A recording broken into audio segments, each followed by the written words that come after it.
Health કમિશનના board of એથિક્સના president વેદ રાકેશ શર્માએ અબતક સાથે વાતચીત કરતા જણાવ્યું હતું કે નેશનલ હેલ્થ ડિરેક્ટરી દરેક ક્ષેત્રના તબીબોને એક જ સ્થળ હેઠળ લાવે છે, તે માટે નિઃશુલ્ક રજિસ્ટ્રેશન માટેનું એક જાગૃતતાલક્ષી કાર્યક્રમનું આયોજન કરવામાં આવ્યું છે।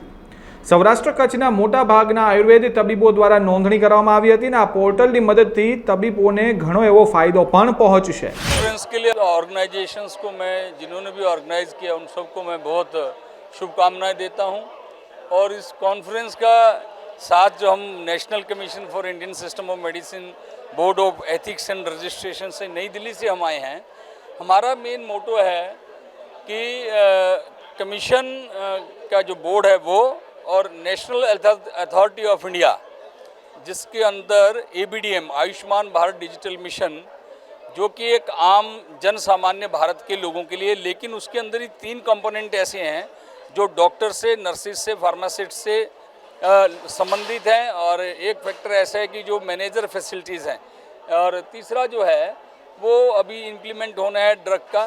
तो HPR कहते हैं हेल्थ प्रोफेशनल रजिस्ट्री, कि एक ही पोर्टल पे भारत की हर पैथी के हर विधा के डॉक्टर जो हैं दिखे। तो नेशनल हेल्थ अथॉरिटी का जो पोर्टल बना है उसके ऊपर डिजिटल डॉक्टर का फ्री रजिस्ट्रेशन का आज कार्यक्रम करने के लिए हम यहाँ आए हैं, और वो कार्यक्रम हमारा शुरू हो गया। इसके जितने भी बेनिफिट्स हैं, जैसे टेलीमेडिसिन नंबर 1, नंबर 2 कि आप पढ़े लिखे डॉक्टर हैं, आप इंटरनेशनली पोर्टल पे दिखते हैं, नंबर 3 आपको बाहर से और भारत से कोई भी आम पब्लिक जिसको कोई तकलीफ है, कोई दवाई लेना चाहता है, आपको उस पोर्टल से देख करके वो आपका दवाई की सुविधा ले सकता है, और आप जो है टेलीफोनिकली एडवाइस भी कर सकते हैं उसको, क्योंकि वो आपके पास नहीं आ सकता। तीसरा, जो बहुत सारे बंच ऑफ इन्वेस्टिगेशंस उठा के पेशेंट्स को घूमना पड़ता है, वो टोटल ऑनलाइन सिस्टम हो जाएगा जब टोटल डॉक्टर्स जो हैं इस पर इनरोल हो जाएंगे, इस पर सारे रजिस्टर्ड हो जाएंगे। और ये 1 टाइम रजिस्ट्रेशन है, इसकी कोई फीस नहीं है। सबसे जो इसकी ब्यूटी है कि जितने भी ऑल ओवर इंडिया डॉक्टर्स हैं वो 1 टाइम रजिस्टर्ड होंगे, और उनको फ्री सर्टिफिकेट है और डिजिटल सर्टिफिकेट है, और वो इंटरनेशनली थ्रू हो सकते हैं, जिससे उसको आपको और लेटेस्ट जानकारी मिल सके। देखिए, अभी ये प्रश्न तो लगभग ख़त्म हो गया है। फ्यूचर ऑफ आयुर्वेदा तो आज से 15 साल पहले था, तब भी नहीं था एक्चुअली, क्योंकि Ayurveda is a culture of India. ये भारत की अपनी एक पुरातन संस्कृति है। जब कोई भी पैथी विश्व में नहीं थी, तब से ये आयुर्वेद की जो पैथी है, मैं इसके लिए एक आपको कोड कर देता हूँ, शास्त्र का श्लोक, ब्रह्मणो ही यथा प्रोक्तम आयुर्वेदम प्रजापति जग्रह निखले आदवो अश्विनो तो पुनस्तात। ये जितने भी मैंने नाम लिए ये सृष्टि उत्पत्ति क्रम के नाम है। चरक संहिता का सबसे पहला श्लोक यही है कि आयुर्वेद जो है सृष्टि के साथ आया, क्योंकि जब सृष्टि बनती है तो बीमारियां भी होती हैं, स्वास्थ्य भी रहा जाता है। इसलिए आने वाला समय और चल रहा समय आयुर्वेद को जो चीज़ों की जरूरत थी वो सारी वर्तमान केंद्र की सरकार के द्वारा हर फैसिलिटी प्रोवाइड की जा रही है। अब देखिए हमारा बजट कितना बढ़ गया है। आप देखिए हमारा जो एक्सपोर्ट इंपोर्ट था उसका बजट कितना ज़्यादा, भारत को कितना उसका आय आने लग गया है। कोई टाइम हम कभी सोच भी नहीं सकते थे कि all India institute of Ayurveda WHO का रीजनल सेंटर जामनगर में बना है। ये तो कोई भी ट्रेडिशनल मेडिसिन का कोई सोच सकता नहीं था। और मैं बीइंग ए गुजरात आयुर्वेद विश्वविद्यालय का पोस्ट ग्रेजुएट ये कहना चाहूँगा कि गुजरात की आयुर्वेद को बहुत देन है। हमारे जैसे बहुत सारे डायरेक्टर जो डिफरेंट स्टेट्स में बने और गुजरात आयुर्वेद विश्वविद्यालय से आयुर्वेद पढ़ के गए थे, और यहाँ से पढ़ा हुआ आयुर्वेद का जब हमारा टाइम था, मुकुल जी के टाइम बहुत अच्छा होगा, अच्छा चल रहा है मुझे ऐसा लगता है। तो और ज़्यादा यहाँ से अच्छे अच्छे लोग पढ़ करके लिखे जैसे हमारे सेक्रेटरी हैं सचिव जो है भारत सरकार में, वो भी गुजरात आयुर्वेद विश्वविद्यालय के अंडर ग्रेजुएट हैं, पोस्ट ग्रेजुएट हैं। तो कहने का मतलब है जहाँ डेडिकेशन है ना, तो वहाँ कुछ ना कुछ मिलता है। आजकल आयुर्वेद का समय और आगे भी चलेगा, और आजकल भी बहुत अच्छा चल रहा है। कॉन्फिडेंस बहुत है, कॉम्पिटेंट हमारे डॉक्टर बहुत हैं और हर फील्ड में अच्छा काम कर रहे हैं। ગુજરાત આયુર્વેદ યુનિવર્સિટીના વાઇસ ચાન્સેલર ડોક્ટર મુકુલ પટેલે અબતક સાથે વાતચીત કરતા જણાવ્યું હતું કે ગુજરાત આયુર્વેદ યુનિવર્સિટી સંલગ્ન 33 કોલેજો હાલ કાર્યરત છે, જે સૂચવે છે કે ભવિષ્યમાં આયુર્વેદનું મહત્વ ખૂબ જ વધુ છે। આ પ્રકારનું જે આયોજન હાથ ધરવામાં આવ્યું તે આયુર્વેદ માટે અત્યંત ઉપયોગી નીવડશે। સમગ્ર કાર્યક્રમના આયોજન બદલ આયોજકોનો પણ આભાર વ્યક્ત કરવામાં આવ્યો હતો। મારું નામ છે ડૉક્ટર મુકુલ પટેલ। गुजरात आयुर्वेद यूनिवर्सिटी हूँ वाइस चांसलर छूँ। गुजरात आयुर्वेद यूनिवर्सिटी वर्ल्डनी ओल्डेस्ट અને એકમાત્ર આયુર્વેદ યુનિવર્સિટી છે કે જે ગુજરાતની અંદરથી સ્થાપના જેની થયેલી છે. હાલમાં ગુજરાત આયુર્વેદ યુનિવર્સિટીની અંતર્ગત 30થી 32 જેટલી કોલેજો કામ કરી રહી છે અને આ કોલેજોમાંથી દરેક કોલેજોમાં એટલીસ્ટ 100 વિદ્યાર્થીઓ છે. દર વર્ષે લગભગ 2,500થી 3,000 વિદ્યાર્થીઓ ડૉક્ટર થઈને બહાર નીકળે છે અને હાલ આ જે ફંક્શન અથવા તો આ જે ઇવેન્ટ થઈ રહી છે એ બાબતે મોદી સાહેબનું એક સપનું હતું કે ડિજિટલ ઇન્ડિયાની અંદર ડિજિટલ તમામ વસ્તુઓ ડિજિટલ થઈ જાય. એ અંતર્ગત એક એમનું સપનું હતું કે તમામ નાગરિકો એમાં રજીસ્ટર થાય, તમામ ડૉક્ટરો એમાં રજીસ્ટર થાય, તમામ ક્લિનિક એમાં રજીસ્ટર થાય અને તમામ રજીસ્ટર થયેલા ડૉક્ટરને એક પ્લેટફોર્મ મળે. જેવી રીતના આપણી ત્યાં હેલ્થ કેર ઇન્ડસ્ટ્રી એવી છે કે લોકોને તરત સારવાર મળી જાય છે, જ્યારે વિદેશોમાં એ શક્ય નથી. તો આપણી આ ફેસિલિટીઝને વિદેશોમાંથી પણ લોકો લાભ લઈ શકે એટલા માટે આ જે મિશન છે એમાં એક આયુષ વિઝાનો કોન્સેપ્ટ બહાર કરેલો છે. હવે આયુષ વિઝાના અંતર્ગત જે દર્દીઓ વિદેશના છે, જે લોકો ભારતમાં સારવાર લેવા માટે ઈચ્છુક છે, એ લોકોને વિઝા પ્રોવાઈડ થશે અને આ મિશન હેઠળ રજિસ્ટર થયેલી ક્લિનિક અથવા તો ડૉક્ટર અથવા તો સેન્ટર જેને ભારત સરકારે માન્યતા આપેલી છે એ લોકોને ભારત સરકાર જ એનું માર્કેટિંગ કરશે, ભારત સરકાર જ એને પ્રમોટ કરશે અને એ અંતર્ગત વિદેશથી તમામ દર્દીઓ આપણે ત્યાં સારવાર લેવા માટે આવી શકશે. આયુર્વેદ આ ધરતીનું, આ દેશનું પ્રાઇમરી ચિકિત્સા પદ્ધતિ હતી. કમનસીબે અંગ્રેજો આવ્યા પછી આપણે સેકન્ડમાં ધકેલાઈ ગયા, પણ હવે પછીનો રાજ્યાશ્રય મળ્યો છે એટલે આ પ્રાઇમરી ચિકિત્સાને પાછો આપણે પ્રાઇમરી તરીકે એસ્ટાબ્લિશ કર્યા છીએ. આપણા દેશની ધરતીમાંથી જે બીજ અંકુરિત થાય છે, એક વખત વરસાદ આવે તો ઓટોમેટિક અંકુરિત થઈ જાય, ભલે તમે નીચે ધરતીમાં ધરબાઈ ગયેલું હોય. તો આજે એ જ પરિસ્થિતિ થઈ છે. જેમ એન્વાયરમેન્ટ વધતું જાય છે, જેમ વાતાવરણ સારું મળતું જાય છે, એમ આયુર્વેદ પદ્ધતિનો વિકાસ થતો જાય છે. આજે મેં જોયું છે કે 100માંથી હું એ તમામ લોકોને એમ કહું કે તમને તાવ આવે, તમારી પાસે આયુર્વેદ દવા પણ છે અને એલોપેથી પણ દવા છે, તો તમે સૌથી પહેલાં કયો અખત્યાર કરશો? તો ડૉક્ટરો પણ એવું કહે છે, 90%, 90થી નહીં 98% ડૉક્ટરો એવું કહે છે કે ભાઈ જો અમને કુદરતી રીતે જો આયુર્વેદની સારવાર મળતી હોય અને એ જ તાવ જો મટતો હોય તો અમારો પ્રાથમિક સારવાર પદ્ધતિ અમારી આયુર્વેદની રહેશે. તો આ જ બતાવે છે કે આયુર્વેદનું ભવિષ્ય કેવું છે. આયુષ ગુજરાતના ડાયરેક્ટર ડૉક્ટર જયેશ પરમારે અબતક સાથે વાતચીત કરતા જણાવ્યું હતું કે આ કોન્ફરન્સ આયુષના તબીબો માટે અત્યંત મહત્વની સાબિત થઈ છે. એટલું જ નહીં, વિશ્વ ફલક ઉપર પણ ભારતના આ તમામ તબીબોને એક ઓળખ મળે એ હેતુ સરકારનો છે અને લક્ષ્ય પણ છે. સેવાઓ લોકો માટે વધુ સરળ બને તે માટે પણ આયુકોન 2024 કોન્ફરન્સ અત્યંત ઉપયોગી નીવડશે. Doctor Jayesh Parmar, director Ayush Gujarat. ખાસ કહું તો આજની આ જે કોન્ફરન્સ છે સૌરાષ્ટ્ર કચ્છ ઝોનના બાન આયુ વંદેકોન 2024, એની અંદર જે વાત કરી સાહેબે કે Ayushman Bharat digital mission India અંતર્ગત આયુષના જે તબીબો છે એની નોંધણી થાય, હેલ્થકેર પ્રોવાઈડર્સની નોંધણી થાય અને તેના થકી ભારતના લોકોને વૈશ્વિક સ્તરે પણ એક આ તબીબોને ઓળખ મળવાની છે. સાથે સાથે એફોર્ડેબલ બને લોકો માટે આ સેવાઓ, એના નોલેજ અપડેશન થાય.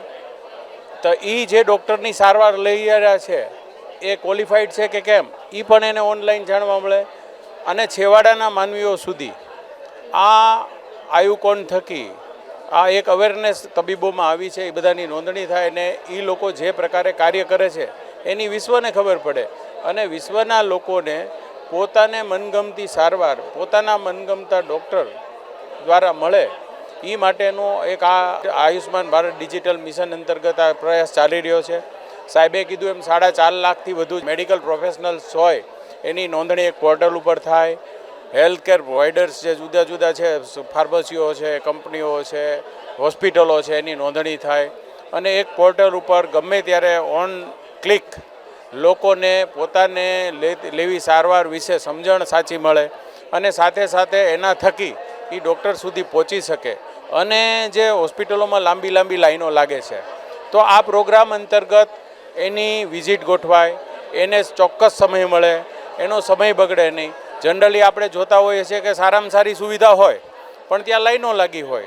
તો આ જે મિશન છે ડિજિટલ મિશન, એના થકી લોકોને પોતાના સમયે પોતાની અગાઉથી એપોઇન્ટમેન્ટ નોંધાવી શકે, પોતાના અગાઉથી ડૉક્ટર નક્કી કરી શકે, પોતાના કયા પ્રકારનો રોગ છે એના માટે શું કરી શકે, એ બધું આ ડિજિટલ ફોર્મેટ ઉપર જ્યારે એકવાર થશે ત્યારે મને લાગે છે કે આ આયુષ્માન ભારત ડિજિટલ મિશન છે એનું બહુ મોટું કામ દેખાશે.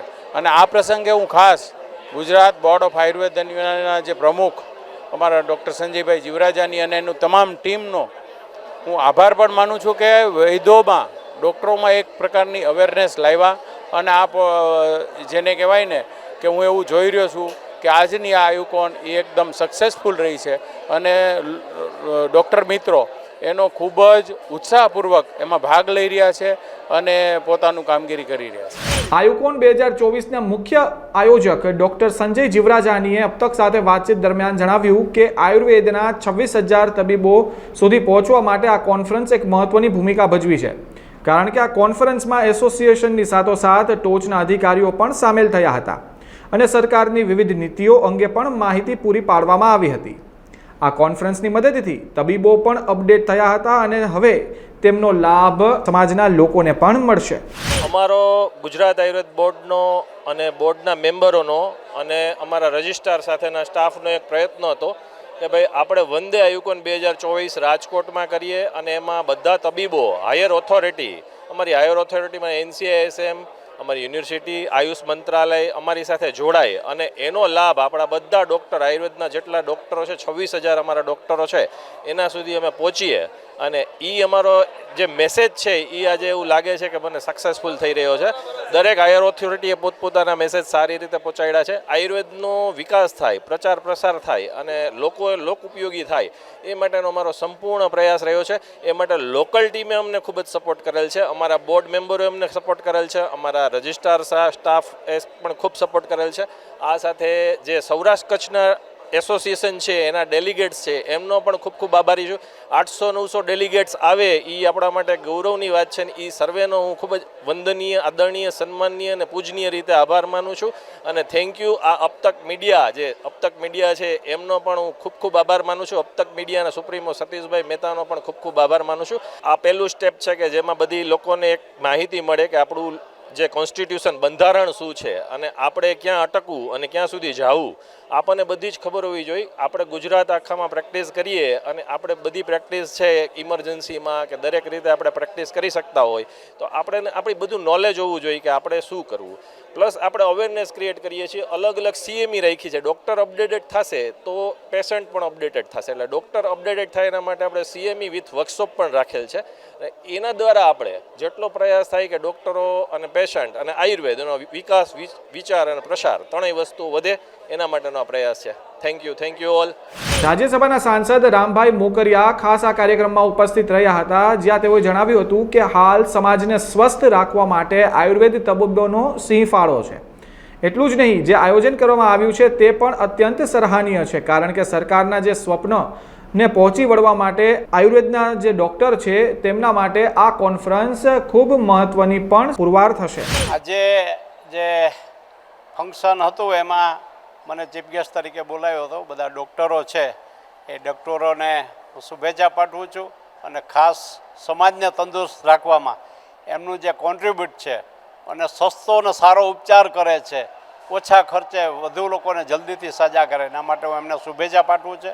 અને દેશમાં પણ એમની જે ડૉક્ટર તરીકેની એ ઉપલબ્ધિ છે તે દેશ માટે પણ બહુ અગત્યની વાત છે. એના માટે હું સૌને શુભેચ્છા આપું, આયોજકોને પણ શુભેચ્છા આપું છું. બાન લેબવાળા લોકોએ એને ખાસ સ્પોન્સરશિપ આપી છે એને માટે પણ શુભેચ્છા. પ્રદેશ ભાજપ ઉપાધ્યક્ષ ડોક્ટર ભરત બોઘરાએ અબ તક સાથે વાતચીત કરતા જણાવ્યું હતું કે એક છત નીચે જ્યારે આયુર્વેદ તબીબોની નોંધણી થઈ હોય તો તે સામાન્ય વાત નથી અને ભવિષ્યમાં આયુર્વેદનું જે મહત્વ છે તે પણ અનેરું છે અને લોકો તેનાથી વાકેફ પણ છે. વધુમાં તેઓએ ઉમેર્યું હતું કે કોરોના બાદ સમગ્ર વિશ્વ માનતું થયું છે કે ભારતની જે પ્રમુખ ચિકિત્સા પદ્ધતિ છે તો તે આયુર્વેદ જ છે. આયુર્વેદના ગુજરાત આયુર્વેદ રજિસ્ટ્રેશન બોર્ડ દ્વારા લગભગ સૌરાષ્ટ્રના 1000થી વધારે તબીબોનું ભારત સરકારનું એક સાથેના એક છત નીચે જે રજિસ્ટ્રેશન થઈને બધા જ ડૉક્ટરોનું રજિસ્ટ્રેશન આયુર્વેદના એક સાથે થાય આખા દેશના, એ પ્રકારની એક સિસ્ટમ ડેવલપ થઈ છે. અને એ રજિસ્ટ્રેશનના ભાગરૂપે સૌરાષ્ટ્રના બધા જ જિલ્લાના આયુર્વેદ ડૉક્ટરો સાથે મળીને રજિસ્ટ્રેશન અને અલગ અલગ પ્રકારના આયુર્વેદના અપડેટ થયેલા નોલેજને ચર્ચા કરવા માટેનું એક વન ડે આઇકોનનું આયોજન ગુજરાત આયુર્વેદ રજિસ્ટ્રેશન બોર્ડના ચેરમેનને એમની ટીમ દ્વારા કરવામાં આવ્યું હતું. હું એમને અભિનંદન આપીશ અને બધા જ ડૉક્ટરો ઉત્સાહભેર આ કાર્યક્રમમાં જોડાણા હતા. ખાસ કરીને કોરોના પછી સમગ્ર વર્લ્ડના લોકો માનતા થયા છે કે ભારતની મૂળ ચિકિત્સા પદ્ધતિ એટલે આયુર્વેદ શાસ્ત્ર છે અને એ આયુર્વેદના શાસ્ત્રને વધારે કેવી રીતે લોકોની વચ્ચે વિશ્વસનીયતા પ્રાપ્ત થાય અને વધારે લોકો આયુર્વેદની મૂળ ચીજો પર આવે એ ખૂબ જરૂરી છે, સમયની માંગ છે. ને એના માટે આજે આયુર્વેદ બોર્ડ હોય કે આયુર્વેદ યુનિવર્સિટી હોય કે આયુર્વેદના અલગ અલગ વિભાગો પ્રયત્ન કરી રહ્યો છે અને લોકોમાં એની અવેરનેસ આવી રહી છે. કેડી પરવાડિયા મલ્ટી સ્પેશિયાલિટી હોસ્પિટલના 2 વર્ષ પૂર્ણ થયા. 2 વર્ષમાં લગભગ 1,54,000 દર્દીઓએ લાભ લીધો. 10,000થી વધારે સર્જરી થઈ છે. સમગ્ર સૌરાષ્ટ્રમાંથી જેમની પાસે આયુષ્યમાન કાર્ડ પણ ના હોય, જેમની પાસે બીજી કોઈ વ્યવસ્થા પણ ના હોય, એવા ગરીબ લોકો ત્યાં સારવાર માટે આવી રહ્યા છે અને અમે એને મદદ કરી રહ્યા છીએ. આવનારા ઓગસ્ટમાં ત્યાં મેડિકલ કોલેજ પણ આવવા જઈ રહી છે. અમે મંજૂરીઓ બધી કાર્યવાહી પૂર્ણતાના આરે છે અને મંજૂરી મળે એટલે આવતા દિવસોમાં ચાલુ પણ થવાની છે. ઓગસ્ટમાં 600 બેડ સાથેનું હોસ્પિટલ અને 150 ઇન્ટેકવાળી મેડિકલ કોલેજ આવી રહી છે. બાન લેબના નટુભાઈ ઉકાણીએ જણાવ્યું હતું કે આયુર્વેદની દવાઓને વધુ અદ્યતન બનાવવા માટે લોકોને કઈ રીતે આપી શકાય તે માટે બાન લેબ કટિબદ્ધ છે અને ભવિષ્યમાં પણ નવી દવાઓ લોકો સુધી પહોંચાડવા માટે બાન લેબ દ્વારા અનેક રિસર્ચ કરવામાં આવી રહ્યા છે. વધુમાં તેઓ ઉમેર્યું હતું કે આયોજિત કાર્યક્રમ ખૂબ જ સરાહનીય હતો અને જે આયોજકો દ્વારા કરવામાં આવ્યું તે બિરદાવવા લાયક છે. વર્ષોથી આજે લગભગ 70 વર્ષથી રાજકોટમાં પ્રેક્ટિસ કરે છે બાપુજી ફાધર, અને એમાં તો કંઈ બીજું કહેવા પણ નથી, પણ એનો જે નાનપણથી જ આ શોખ હતો અને આયુર્વેદ તો ખરું જ, પણ આયુર્વેદનું મેન્યુફેક્ચરિંગ કે નવી દવાઓ બનાવીને પ્રજાને કેમ આપવી, અને એના માટે એણે ખૂબ પ્રયત્ન કર્યા છે. અને એની સાથે હું પણ જોડાયેલો છું, પણ હું એનું ક્લિનિકમાં લગભગ 49 એટલે 49 વર્ષથી પ્રેક્ટિસ કરું છું. હવે હું ફ્રી થયો છું થોડો. ભવિષ્યમાં ઘણું બધું નવી પ્રોડક્ટ્સો આપવાની હજી અમારી ઈચ્છા છે. અને અમારા જે ક્લિનિકલ ટ્રાયલ કરેલા જે છે ક્લિનિકમાં મેં પણ અને ફાધરે, અને એ ટ્રાયલના બેઝ ઉપરથી પણ નવી ઘણી બધી પ્રોડક્ટ્સો મેં આપવા માગું. આજનો આ કાર્યક્રમ બહુ સરસ રીતે ગયો અને એમાં બધા મહાનુભાવો જે બધા પધાર્યા છે, કારણ કે આવો પ્રોગ્રામ મને એમ છે કે રાજકોટમાં પહેલી વખત થયો છે, ફર્સ્ટ ટાઈમ, અને બહુ સરસ રીતે જીવરાજાની સાહેબ પણ એમાં ખૂબ બધા ટીમ છે અને સારું પ્રયત્ન કર્યો છે, અને બધાને અભિનંદન છે. પણ અને ભવિષ્યમાં પણ આવા પ્રોગ્રામો થાય એવી ઈશ્વરને પ્રાર્થના પણ કરું છું, ઈચ્છા પણ રાખું છું.